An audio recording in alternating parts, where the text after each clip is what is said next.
Welcome to our channel 100% knowledge with success. Video देखने से पहले चैनल को सब्सक्राइब कीजिए और बेल आइकॉन दबाइए।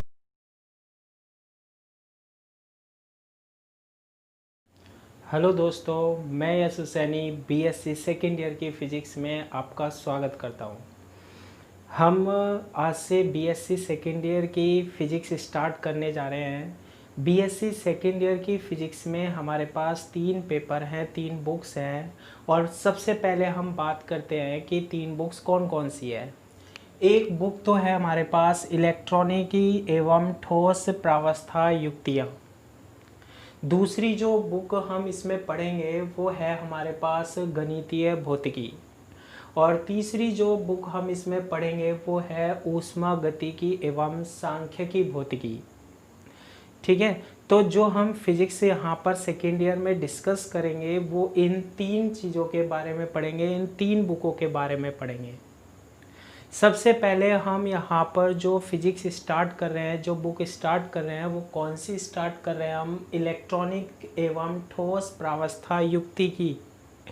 और ये जो हमारे पास बुक है इसमें कितनी यूनिट है, हमारे पास 4 यूनिट है।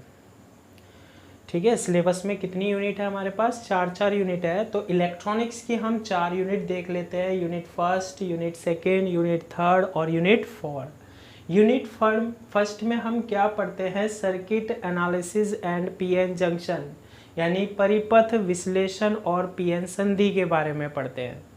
यूनिट सेकंड में हम दिष्टकारी एवं ट्रांजिस्टर के बारे में पढ़ेंगे। यूनिट थर्ड में हम वही ट्रांजिस्टर, बायस और प्रवर्धक के बारे में पढ़ेंगे। और यूनिट 4 में हम दोलित्र और तार्किक परिपथ के बारे में पढ़ेंगे। तो जैसे जैसे हम आगे बढ़ते जाएंगे इन यूनिट को हम क्या करेंगे, डिटेल में पढ़ते जाएंगे। सबसे पहले हम कौन सी यूनिट ले रहे हैं, यूनिट फर्स्ट कौन सी, परिपथ विश्लेषण एवं पीएन संधि। कौन सी यूनिट पढ़ेंगे हम, इलेक्ट्रॉनिक्स की फर्स्ट यूनिट के बारे में डिस्कस करेंगे। और ये जो हमारे पास फर्स्ट यूनिट है वो क्या है, हमारे पास परिपथ विश्लेषण एवं पीएन संधि। ठीक है, यूनिट फर्स्ट और कौन सी यूनिट है हमारे पास, परिपथ विश्लेषण, परिपथ विश्लेषण एवं पीएन संधि, यानी कि circuit analysis, circuit analysis and PN junction. इनके बारे में हम पढ़ेंगे किसमें, यूनिट फर्स्ट में। तो देखो सबसे पहले ये भी हमने 2 भागों में बांट रखी है, एक तो है परिपथ विश्लेषण और दूसरा क्या है हमारे पास, पीएन संधि है। सबसे पहले हम इसमें किसकी बात करेंगे, परिपथ विश्लेषण की बात करेंगे, यानी कि सर्किट एनालिसिस की बात करेंगे। इसके बारे में पढ़ेंगे कि परिपथ विश्लेषण क्या होता है, सर्किट एनालिसिस क्या होता है। अब देखो सबसे पहले हम किसके बारे में पढ़ रहे हैं, परिपथ विश्लेषण यानी सर्किट एनालिसिस। यानी कि अगर हम इसको शब्द को पढ़ते हैं, कौन से शब्द को, परिपथ विश्लेषण, तो देखो इसमें 2 शब्द आ रहे हैं। एक तो आ रहा है हमारे पास कौन सा, परिपथ, और दूसरा क्या आ रहा है, विश्लेषण आ रहा है। यानी कि परिपथ के बारे में हम क्या करेंगे, जानेंगे, परिपथ का विश्लेषण करेंगे, समझेंगे उसको हम। तो सबसे पहले हमें विश्लेषण करने के लिए पहले पता होना चाहिए कि परिपथ क्या होता है। परिपथ को जब हम समझेंगे उसमें क्या होता है, किस तरीके से व्यवहार कर रहा है, उसमें क्या क्या चीज़ें होंगी, उनको समझाने से पहले हम किसके बारे में जानेंगे, परिपथ के बारे में जानेंगे। पहले परिपथ के बारे में पता होना चाहिए कि वो क्या होता है। ठीक है, तो देखो परिपथ को हम कैसे समझाते हैं, सर्किट को हम कैसे समझाते हैं, उससे पहले हम इसमें भी कुछ टर्म्स काम में लेते हैं, कुछ परिभाषाएं काम में लेते हैं। और सबसे पहली जो परिभाषा हम पढ़ते हैं वो कौन सी परिभाषा पढ़ते हैं, विद्युत परिपथ अवयवों की परिभाषा पढ़ते हैं। किसकी परिभाषा पढ़ते हैं, विद्युत परिपथ अवयव यानी कि इलेक्ट्रिक सर्किट एलिमेंट। सबसे पहले परिपथ के बारे में जानने के लिए हमें किसके बारे में पता होना चाहिए? अवयवों के बारे में पता होना चाहिए। विद्युत परिपथ अवयव कौन से होते हैं? ठीक है, तो परिपथ को समझने से पहले अवयवों के बारे में जानना पड़ेगा हमें। विद्युत परिपथ अवयव क्या होते हैं? यानी अवयव वो होते हैं जिनसे मिलकर क्या बना होगा? हमारा परिपथ बना होगा। अवयव क्या होगा? अवयव क्या होते हैं? जिनसे मिलकर हमारा क्या बना होगा? परिपथ बना होगा। और देखो, ये जो अवयव होते हैं ना विद्युत के, वो हम यहाँ पर जो ज़्यादातर काम में लेते हैं, कौन से? प्रतिरोध, जिसे हम क्या बोलते हैं? रेजिस्टर बोलते हैं। एक यहाँ पर हम पढ़ते हैं कौन सा? संधारित्र, जिसे हम क्या बोलते हैं? कैपेसिटर बोलते हैं। जिसे हम क्या बोलते हैं? कैपेसिटर बोलते हैं। एक हम डिस्कस करते हैं क्या? प्रेरकत्व, जिसे हम बोलते हैं इंडक्टेंस के बारे में हम पढ़ते हैं, जो हमने 12th क्लास में पढ़ा था। और भी हम पढ़ते हैं जैसे डायोड है, ट्रांजिस्टर है, ये सारे के सारे क्या होते हैं? विद्युत अवयव होते हैं। परिपथ को समझने से पहले हमें किसके बारे में पता होना चाहिए? अवयवों के बारे में पता होना चाहिए। अवयव क्या होते हैं हमारे पास? जैसे प्रतिरोध है, संधारित्र है, ट्रांजिस्टर है, ये क्या कहलाते हैं हमारे पास? विद्युत अवयव कहलाते हैं। इसके बाद हम एक परिभाषा और पढ़ते हैं, स्रोत की पढ़ते हैं हम। किसकी पढ़ते हैं हम? स्रोत की पढ़ते हैं। स्रोत क्या होते हैं? देखो, इलेक्ट्रॉनिक्स में स्रोत वो होते हैं जो ऊर्जा प्रदान करते हैं। स्रोत क्या होते हैं? स्रोत यानी सोर्स। सोर्स क्या होते हैं? जो ऊर्जा प्रदान करते हैं, एनर्जी देते हैं। जो कि क्या देते हैं हमारे पास? एनर्जी देते हैं, ऊर्जा प्रदान करते हैं। इन्हीं के कारण ही हमारे पास क्या होती है? करंट फ्लो होती है, धारा प्रवाहित होती है। हम कहते हैं कि इनके कारण क्या होती है? धारा प्रवाहित होती है। ठीक है, या फिर हम बोलते हैं करंट फ्लो होती है। क्या फ्लो होती है? करंट फ्लो होती है। किन के कारण? हमारे पास स्रोत के कारण। स्रोत हमारे पास वो होते हैं जो ऊर्जा प्रदान करते हैं। स्रोत को भी हमने कितने भागों में बांट रखा है? 2 भागों में बांट रखा है। एक तो होता है हमारे पास वोल्टता स्रोत। एक तो क्या होता है हमारे पास? वोल्टता स्रोत होता है। और एक होता है हमारे पास क्या? धारा स्रोत होता है। एक तो क्या होता है? वोल्टता स्रोत होता है। एक क्या होता है? धारा स्रोत होता है। वोल्टता स्रोत यानी कि हम बोलते हैं वोल्टता स्रोत, जैसे हम बात करते हैं हमारे पास सेल की, क्या? 5 वोल्ट। हमने 12th क्लास में बैटरी के बारे में पढ़ा था, सेल के बारे में पढ़ा था। ये क्या है हमारे पास? यहाँ पर वोल्टता स्रोत कहलाते हैं। धारा स्रोत हमारे पास, जैसे हमको 5 एम्पियर की धारा चाहिए तो हम स्रोत लगा देते हैं, क्या? धारा स्रोत। धारा स्रोत क्या होते हैं? जो सीधे ही धारा दे देते हैं। वोल्टता स्रोत जो कि वोल्टता स्रोत क्या होते हैं? जो कि वोल्टता देते हैं हमारे पास, विभवांतर देते हैं। जैसे इसने कितना दिया हमारे पास? 5 वोल्ट दिया।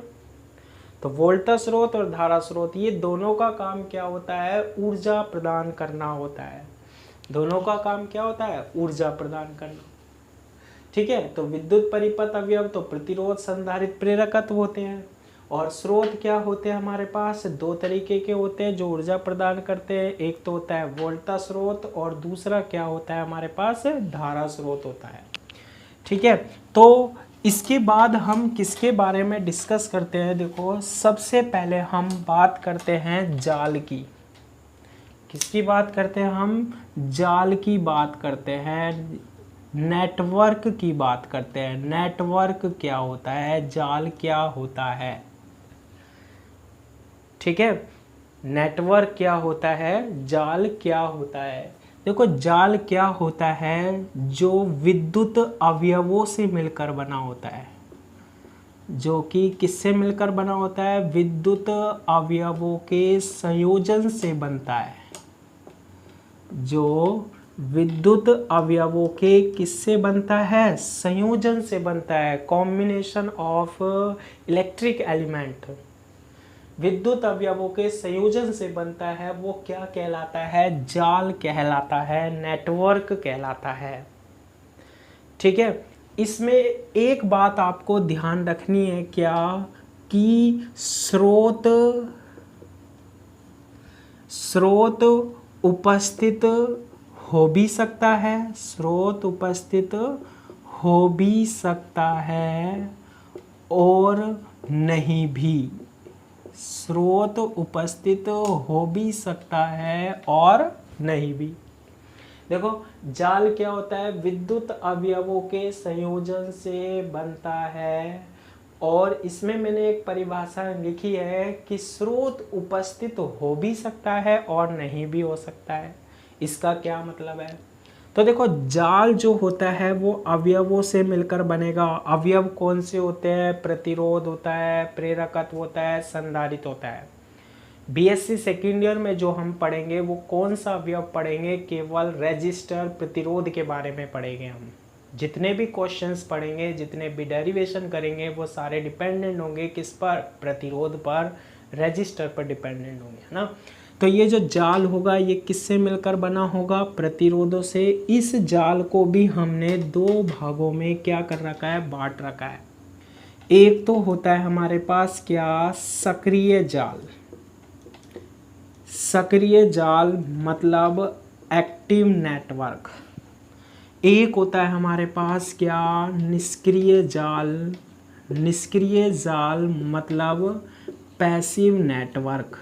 अब भाई ये क्या होते हैं हमारे पास, सक्रिय जाल और निष्क्रिय जाल, वही क्या होते हैं। तो जाल तो हमें पता है, जाल की परिभाषा क्या है, विद्युत अवयवों के संयोजन से। विद्युत अवयव हम यहाँ पर कौन सा पढ़ेंगे, प्रतिरोध ही पढ़ेंगे। तो आप बहुत सारे प्रतिरोधों को कैसे भी जोड़ दो, ये क्या बन गया हमारे पास, जाल बन गया। अवयवी तो है इसमें, और सारे अवयव मैंने सेम लिए है। प्रतिरोध को हम किससे व्यक्त करते हैं, आर से। एक प्रतिरोध है, ये दूसरा प्रतिरोध है, ये तीसरा प्रतिरोध है, ये चौथा प्रतिरोध है। मतलब हमने क्या कर दिया, प्रतिरोधों को जोड़ दिया। क्या कर दिया हमने, प्रतिरोधों को जोड़ दिया। और प्रतिरोधों को जब हम जोड़ते हैं तो क्या बन जाता है, जाल, विद्युत अवयवों का संयोजन हो गया, ठीक है। अब सक्रिय जाल हो गया, एक जाल और बना लो, कैसे भी जोड़ लो। ये प्रतिरोध हमारे पास क्या हो गए, जुड़ गए। ये प्रतिरोध क्या हो गए हमारे पास, जुड़ गए, ये जाल हो गए। ये भी प्रतिरोध का जाल है, ये भी प्रतिरोध का जाल है, विद्युत अवयवों का जाल है, R1, R2, R3, R4 और R5। लेकिन क्या बात आती है, सक्रिय जाल और निष्क्रिय जाल में क्या अंतर है। सक्रिय जाल वो जाल होता है जिसमें हमारे पास स्रोत होता है। देखो मैंने क्या लगा दिया यहाँ पर, बैटरी या सेल लगा दिया। क्या लगा दिया मैंने, सेल लगा दिया। ऐसा जाल जिसमें क्या हो, ऊर्जा स्रोत उपस्थित हो। क्या है, ऊर्जा स्रोत उपस्थित है। ऊर्जा स्रोत क्या हो, उपस्थित हो। वो जाल कौन सा जाल कहलाता है, सक्रिय जाल कहलाता है। ऐसा जाल जिसमें ऊर्जा स्रोत उपस्थित हो, सक्रिय जाल कहलाता है। निष्क्रिय जाल क्या होता है, ऐसा जाल जिसमें ऊर्जा स्रोत उपस्थित नहीं होता है, वो निष्क्रिय जाल होता है। निष्क्रिय जाल का मतलब है कि आपके पास ये आपने प्रतिरोध क्या करके रख दिए, बस जोड़ के धर दिए। इसमें कोई हमारे पास कुछ भी क्रियाएं नहीं होंगी। देखो इस सेल का काम क्या होता है, धारा उत्पन्न करना। इसमें धारा बहेगी क्या, इसमें कुछ हो सकता है, कुछ भी नहीं हो सकता। बस जोड़कर हमने क्या कर दिया, छोड़ दिया, निष्क्रिय पड़ा रहेगा हमेशा। जाल बन गया, ग्रुप बन गया प्रतिरोधों का। ये कौन सा जाल कहलाता है हमारे पास, निष्क्रिय जाल कहलाता है। ठीक है। इसके बाद हम बात करते हैं किसकी, परिपथ की। एक एक चीज़ हम पढ़ेंगे ध्यान से, सारी चीज़, छोटी छोटी चीज़ जिसके बाद आगे हमें एक भी प्रॉब्लम नहीं आएगी। सारी चीज़ों को यहीं हम पहले ही सोल्व कर लेते हैं ना। किसकी बात करते हैं, परिपथ की। जिसको हमें पढ़ना था उससे पहले हमने 2-4 परिभाषाएं पढ़ ली थी। ठीक है, हमारे पास किसकी बात करते हैं हम, परिपथ की बात करते हैं। भाई सर्किट होता क्या है जिसका हमें विश्लेषण करना है, यही तो पढ़ना है हमें। सर्किट होता क्या है जिसका हमें क्या करना है, विश्लेषण करना है। तो परिपथ या सर्किट क्या होता है, तो देखो इसकी एक परिभाषा हम लिखते हैं क्या, कि वह बंद पथ जिसमें धारा प्रवाहित होती है। वह बंद पथ जिसमें धारा प्रवाहित होती है क्या कहलाता है, सर्किट कहलाता है, परिपथ कहलाता है। ये डेफिनेशन हम निकाल के लाए हैं किसकी, विद्युत परिपथ या किसकी, विद्युत परिपथ सर्किट की। क्या, वह बंद पथ जिसमें धारा प्रवाहित होती है क्या कहलाता है, क्या कहलाता है, परिपथ कहलाता है। अब देखो कैसे समझा सकते हैं, ये देखो बंद पथ जो बनेगा, क्योंकि धारा प्रवाहित हो रही है, धारा विद्युत अवयवों में प्रवाहित होती है। और विद्युत अवयव हम यहाँ बीएससी सेकेंड ईयर में किसके बारे में पढ़ेंगे, रेजिस्टेंस, प्रतिरोध के बारे में पढ़ेंगे। किसके बारे में पढ़ेंगे, प्रतिरोध के बारे में। तो देखो अभी मैंने ये एक प्रतिरोध ले लिया, ये दूसरा प्रतिरोध ले लिया, ये तीसरा प्रतिरोध ले लिया, बहुत सारे प्रतिरोधों को क्या कर दिया, जोड़ दिया। ठीक है, ये जोड़ दिया बहुत सारे प्रतिरोधों को। ये क्या बन गया हमारे पास, नाम भी धर देते, चलो R1 प्रतिरोध, इसका नाम धर देते हैं R2, इसका नाम धर दिया R3, इसका नाम धर दिया R4, इसका नाम धर दिया R5 और इसका नाम धर दिया R6। ये क्या बन गया हमारे पास, ये भैया हमने करा क्या है, प्रतिरोधों को क्या कर दिया है, संयोजित कर दिया है। विद्युत अवयवों को क्या कर दिया है, जोड़ दिया है। विद्युत अवयव भी कौन से हैं इसमें, हमारे केवल प्रतिरोध है, और इनको हमने सभी को क्या कर दिया है, जोड़ दिया है। ठीक है, तो ये हमारे पास जब हम ऐसे जोड़ते हैं, अभी हम पढ़ चुके हैं, इसे हम क्या बोलते हैं, जाल बोलते हैं। जाल भी कौन सा होता है हमारे पास, निष्क्रिय जाल होता है, क्योंकि इसमें क्या नहीं है, हमारे पास ऊर्जा स्रोत नहीं है। अब हम इसको, इसमें हमने क्या लगा दिया, हमारे पास एक सेल लगा दिया, तो ये हमारे पास क्या हो गया, ये हमारे पास क्या हो गया, अब ये सक्रिय जाल बन गया ना। अब परिपथ के बारे में समझाते हैं कि परिपथ होता क्या है, सर्किट क्या होता है। देखो ये मान लो हमारे पास 5 वोल्ट का क्या है, सेल है। कितने वोल्ट का सेल है, 5 वोल्ट का क्या है, सेल है। अब क्या होगा, यहाँ से सेल क्या उत्पन्न करेगा, धारा, करंट। इसमें से करंट आएगी हमारे पास, मान लो कितनी करंट आ रही है, I करंट आ रही है, 10 एम्पियर, 5 एम्पियर, जो भी। इस सेल से क्या प्रवाहित हुई, ये देखो धारा फ्लो हो रही है, धारा प्रवाहित बह रही है। यहाँ से ये धारा आगे जाएगी, यहाँ पर इसे कितने रास्ते मिले, 2 रास्ते मिले। कुछ धारा मान लो इधर चली गई I1, और कुछ धारा इधर आ गई, मान लो कितनी आ गई, I2 आ गई ना, करंट बहने लग गई, धारा, कुछ धारा इधर, कुछ धारा इधर बहने लग गई। फिर यहाँ से धारा आई, कुछ धारा इधर चली गई, मान लो कितनी गई, I3, और यहाँ आ गई हमारे पास क्या, I4। अब देखने पर क्या पता लग रहा है आपको, देखने पर ये पता लग रहा है कि जब हमने विद्युत अवयवों को जोड़ दिया, उसमें हमने क्या लगा दिया, सेल लगा दिया, तो इसमें क्या बहने लग गई, धारा बहने लग गई। धारा हमेशा कैसे बहती है, बंद पथ में बहती है। धारा कैसे बहती है, हमेशा बंद पथ में बहती है। तो हमने यही बंद पथ बना दिया अवयवों को जोड़कर। किसको जोड़कर, अवयवों को जोड़कर हमने क्या बना दिया, बंद पथ बना दिया। और हमारी परिभाषा क्या है, वह बंद पथ जिसमें धारा प्रवाहित होता है, या जिसमें धारा क्या होती है, प्रवाहित होती है, वो क्या कहलाता है, परिपथ कहलाता है।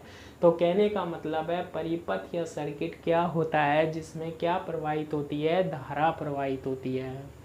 ठीक है, परिपथ या सर्किट क्या होता है जिसमें क्या प्रवाहित होती है, धारा प्रवाहित होती है।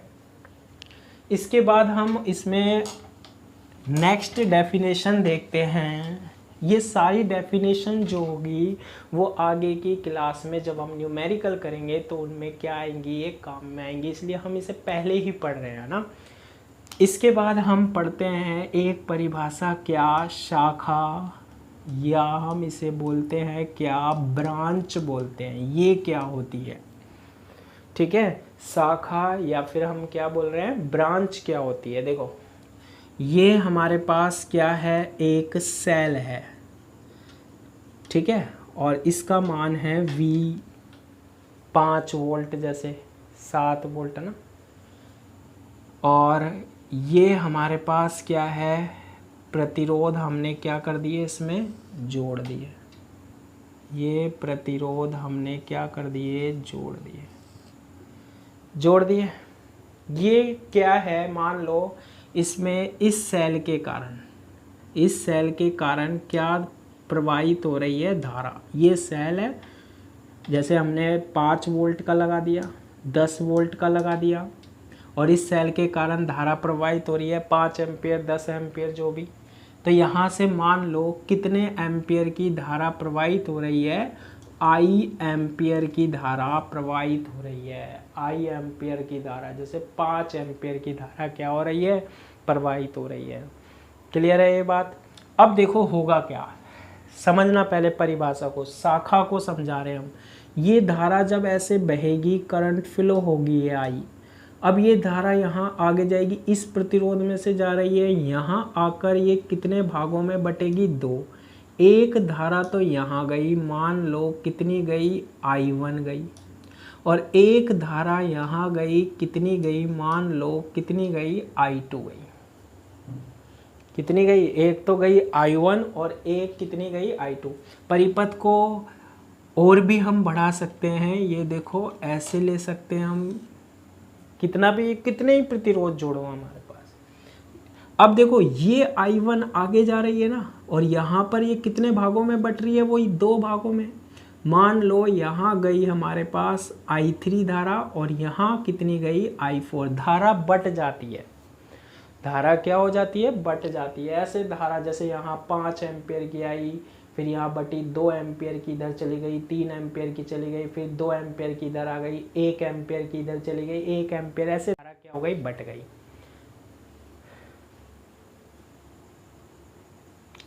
ठीक है, ऐसे धारा क्या हो गई हमारे पास, बट गई।